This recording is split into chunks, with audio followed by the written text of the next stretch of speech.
քաղաքական դաշտում որոշակի շփվելով ես այդ թիմը չտեսա իրականում որ գնամ միանամ այդ թվում գործուն ազդեցություն եմ ես ունեմ բազմաթիվ գաղափարներ իմ անձը ճանապարհով եմ ցույց տվել որ ես կարող եմ ստեղծել թիմեր կարող եմ թիմով արդյունքների հասնել թե անձնական կյանքում բիզնեսում թե պետական աշխատանքի ընթացքում եւ այս թիմը չտեսա որ ես այնտեղ ինտեգրվեմ այս պայմանությամբ չտեսա միգուցե երբ որ դու հանդիսանում ես հետո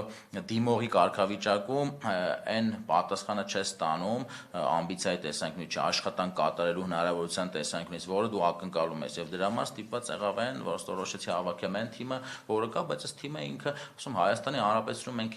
քիչ ենք մենք տեղում բնակվողներից 3 միլիոն ենք կուսակցությունը բազմաթիվ հարցեր մեր մոտ վերկուսակցական են բազմաթիվ խնդիրներ իմ համար չի լինելու առաջինը անձնական այդ նույնիսկ կոռուպցիայի դրսևորումը ինքը եթե դու անգարց անձնական շահ կամ կուսակցական շահ վերես դասում պետականից այդ կոռուպցիա ձևակերպման մեջ է մտնում որ Google-ով նայում եք ասում եք ինչա կոռուպցիան անձնական պետական պաշտոնյա կողմից անձնական կամ կուսակցական շահի գերադասումը չգիտեմ պետականից այսինքն հաստատ բազմաթիվ հարցերում եւ գրեթե բոլոր մեր պետությանը բոլորից վերաբերող հարցերում գերադասվելու է բոլորի շահը ոչ երբեք կուսակցության շահը